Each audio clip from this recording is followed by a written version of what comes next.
I never set out to become the person who built an entire industry's privacy standard. I just wanted to write clean code and solve problems that actually mattered.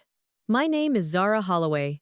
At 26, I had a PhD in data science from the University of Auckland, a rental flat in Wellington with a broken heater I never got around to fixing, and an idea that I genuinely believed could change how hospitals handled patient data. Not in a Silicon Valley hype sort of way. In a real, practical, people don't get hurt sort of way. Healthcare data breaches were costing New Zealand hospitals millions every year, and patients had no idea how exposed their most sensitive records were. I had spent 4 years during my doctorate building a solution, a layered anonymization engine that could let hospitals share data for research purposes without ever exposing individual identities. It was elegant, it was rigorous, and I had absolutely no idea how to sell it. That's where my co-founder came in. Daniel Sato and I met at a startup weekend in Wellington, about 3 years before any of this happened. He was sharp, well-dressed, and could explain complex ideas to a room full of non-technical people in a way that made them feel clever rather than confused. He had an MBA from Victoria University and had spent 2 years in business development at a health tech consultancy. He knew which doors to knock on and, more importantly, how to get them opened. We spent 3 hours at a sticky table in the corner of a bar in Te Aro, mapping out what a company could look like on the back of my research, and by the time last drinks were called, we had shaken hands on a partnership. We called the company ClearBridge Health. The product was a data integration platform built around what we called the Meridian Engine, my core anonymization framework, refined and extended from my doctoral work and rebuilt from scratch. On my personal laptop, over the 14 months between that bar conversation and our first real investor meeting, Daniel handled everything else. He crafted the pitch decks, worked his network, and got us in front of the right people at the right time. I built the product. He sold the vision. For 2 years, we were genuinely unstoppable. We raised $1.8 million in seed funding from a Wellington-based health tech fund. Then, 8 months later, a $6 million Series A from a consortium that included 2 Australian funds and a strategic investor from Singapore. We moved out of my flat and into a real office in central Wellington. We hired 12 people. Our platform was being piloted by 2 district health boards, and the feedback was extraordinary. Clinicians who had never trusted data-sharing tools before were telling us the Meridian Engine was the first system they actually felt comfortable using.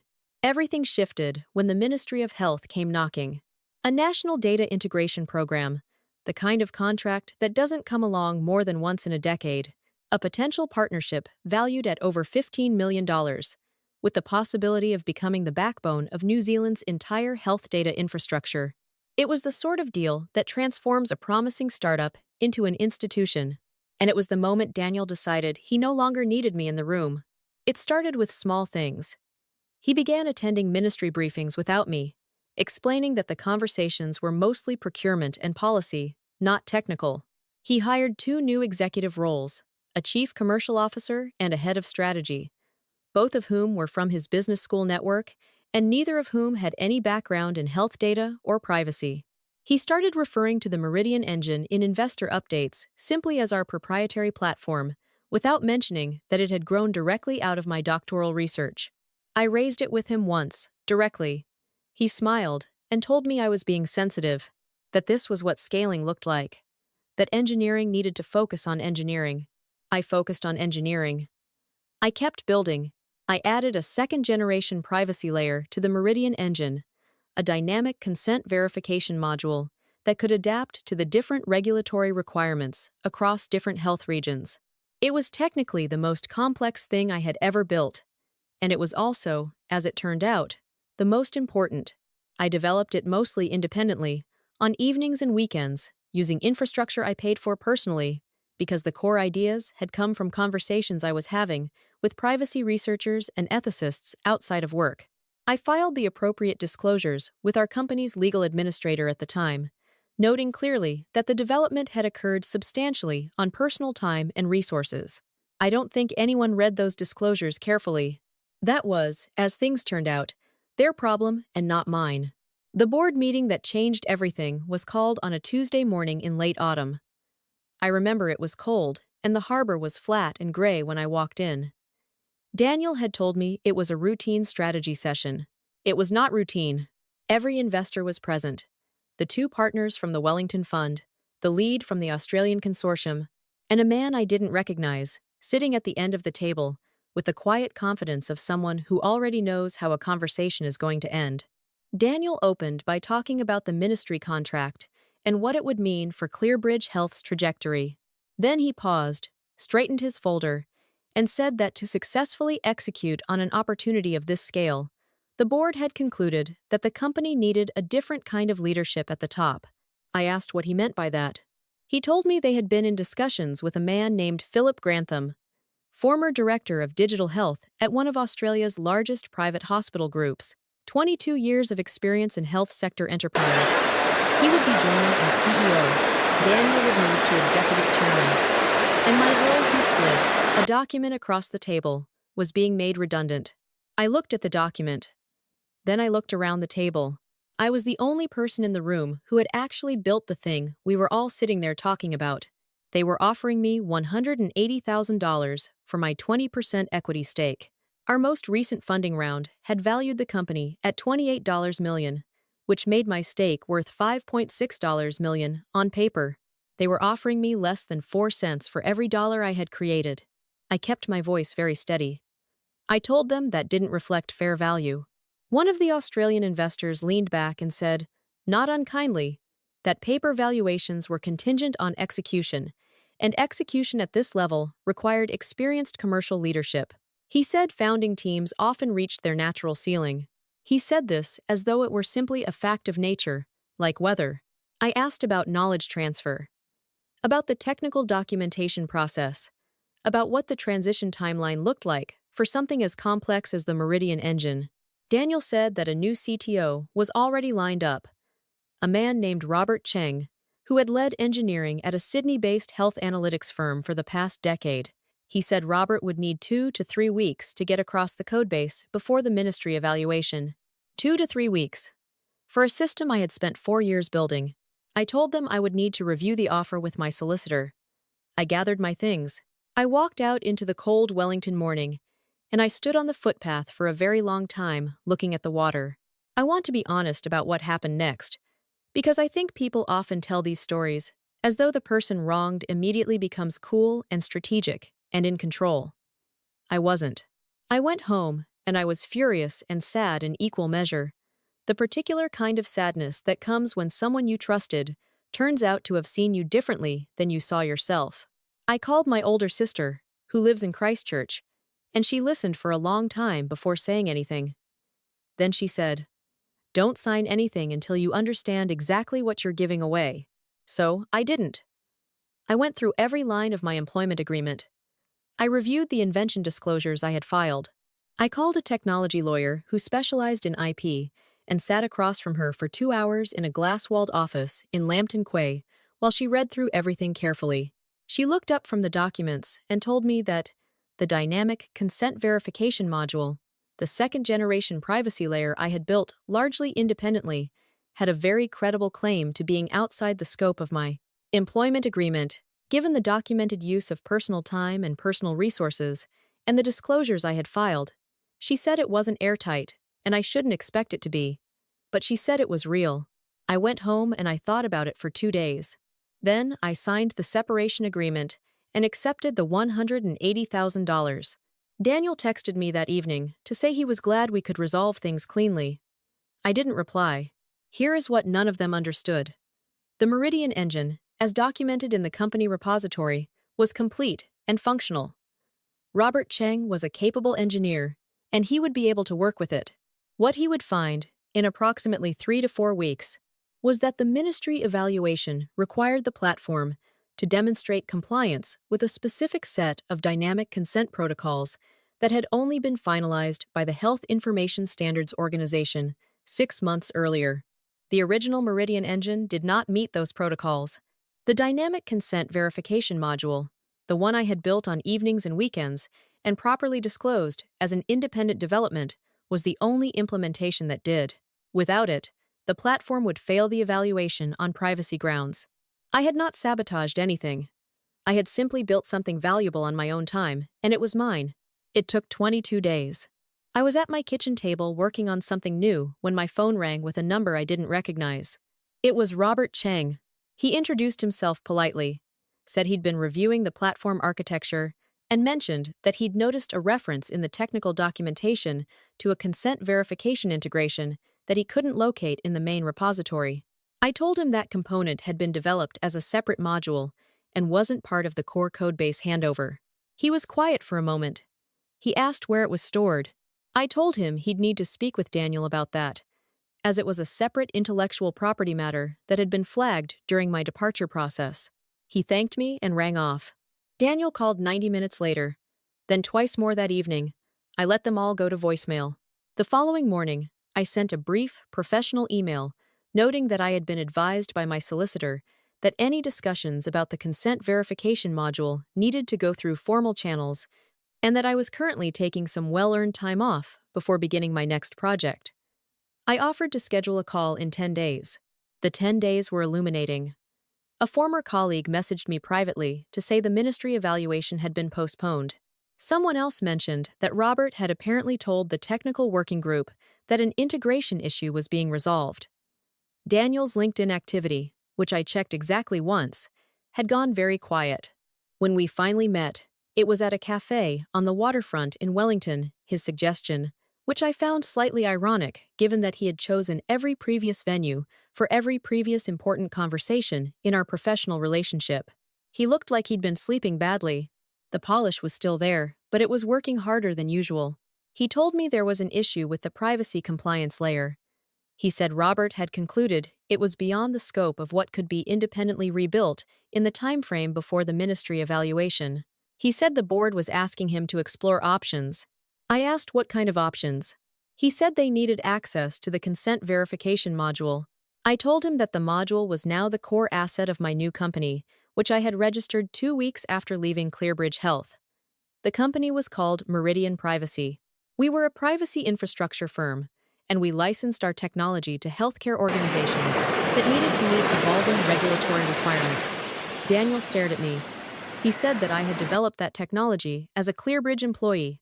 I told him my solicitor disagreed, and that the written disclosures filed with the company's own legal administrator during my employment documented the independent development clearly. I told him he was welcome to litigate the question, and that I would genuinely enjoy the discovery process, during which every email and Slack message from the past 3 years would become available to both parties. He didn't say anything for a moment. Then he asked what our licensing terms looked like. I slid a document across the cafe table. Same gesture he had used at that board meeting. I don't think he missed the echo.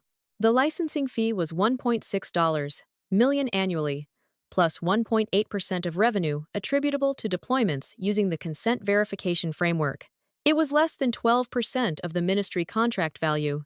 It was also approximately 9 times what they had offered me for my entire stake in the company I had built. He told me the board would never accept it. I wished him well with the ministry evaluation and stood up to leave. He asked me to wait. I waited. He asked if there was any other arrangement I would consider. I told him the document on the table was the arrangement I would consider. I told him Meridian Privacy had 2 other conversations in progress with DHBs who were facing similar compliance questions, and that we weren't in a difficult position commercially. I told him the offer had a 10-day acceptance window. They signed on day 8. The ministry evaluation proceeded the following month. The ClearBridge platform passed. The consent verification module performed exactly as documented. The ministry's technical reviewers specifically noted the dynamic privacy layer as a standout feature. Daniel sent me a brief professional email noting the successful outcome. I replied with equal brevity, congratulating the team. 6 months after I left ClearBridge Health, Meridian Privacy closed a $4.2 million seed round. The lead investor was a health-focused fund, run entirely by women, based in Auckland, who had been looking for exactly the kind of deep technical privacy infrastructure we were building. We brought on 3 engineers, all of whom I had wanted to hire at ClearBridge, but never got budget approval for. We signed licensing agreements with 4 DHBs and 2 Australian private hospital groups. Our technology was starting to become what I had always believed it could be, not just a feature inside one platform, but a standard that the whole sector could rely on. ClearBridge Health secured the ministry contract and had a strong year, but building on the Meridian engine's original capabilities without access to the evolving consent framework meant their next-generation product fell behind the compliance curve again. Robert Cheng resigned after 7 months, citing personal reasons. Philip Grantham, the enterprise CEO brought in to provide mature leadership, pivoted the company toward more conventional health analytics work, the kind that didn't require the deep privacy innovation that had made ClearBridge distinctive in the first place. Their second ministry tender, the following year, was unsuccessful. I didn't take any pleasure in watching that. The junior engineers were good people who had worked hard, and the original mission of the company had been genuine. I had wanted it to succeed. I just hadn't been willing to let it succeed on terms that treated my life's work as a commodity they could absorb and discard me, along with the packaging. Daniel called again about 14 months after the licensing agreement was signed. He was direct this time, which I respected more than the earlier conversations. He said the board had been looking at strategic options. He said they had engaged an advisor to explore potential acquisition scenarios. He said one of the scenarios that had come up, more than once, was a combination with Meridian Privacy. I told him I'd heard similar things from the market and had been curious whether he'd reach out. He said that ClearBridge had something Meridian Privacy needed: enterprise-client relationships built over 3 years, ministerial trust, procurement frameworks that had taken a long time to establish. He said a combined entity would be formidable. He wasn't wrong. Building those relationships from nothing was the hardest part of what we were doing at Meridian Privacy. We had the technology. We had the credibility. We did not yet have the institutional footprint. His client roster would have taken us another 2 or 3 years to replicate independently. I told him I would take it to my board. My board, which included our lead investor and 2 independent directors with deep health sector backgrounds, spent 3 weeks on due diligence. What they found was a company with strong client relationships and a recognizable brand, carrying the consequences of underinvesting in its core technology for 2 years. The Meridian engine, without ongoing development, had aged. The client relationships were real. The enterprise infrastructure was real. The technical moat was not. The acquisition of ClearBridge Health by Meridian Privacy was announced on a Wednesday morning. The consideration was $12.5 million, primarily in Meridian Privacy stock. The investors who had voted to buy out my equity for $180,000 received a return that, when measured against their Series A entry price, was considerably less than what they had projected when they made that decision. I did not point this out to anyone. I didn't need to. I retained all of the engineering team who wanted to stay. I made sure their packages reflected what their contribution had actually been worth. They were not the ones who had made the decisions I'd had to respond to. Every one of them who accepted the retention offer is still with the combined company today. Daniel was not offered a role in the combined entity. That wasn't personal. The executive functions genuinely did not require duplication, and he had the networks and the experience to land well elsewhere. He knew that going in. He had said so when we spoke. The week the acquisition closed, a small package arrived at the Meridian Privacy office. Inside was a USB drive containing Daniel's personal archive of photos from the ClearBridge days, early office shots, the whiteboard-covered walls of the original workspace, the 2 of us at the seed round celebration, looking younger and more certain than either of us had any right to be. There was a note written by hand. It said, "I told investors you were our technical advantage. I should have told myself that too. Good luck with what comes next." I put the USB on my desk, and I left it there for a few weeks before I went through it. When I finally did, I found a photo I hadn't known existed. Me at a whiteboard at 2 in the morning, completely alone, working through the original Meridian architecture before we had any funding or any team or any reason to believe it would become anything at all.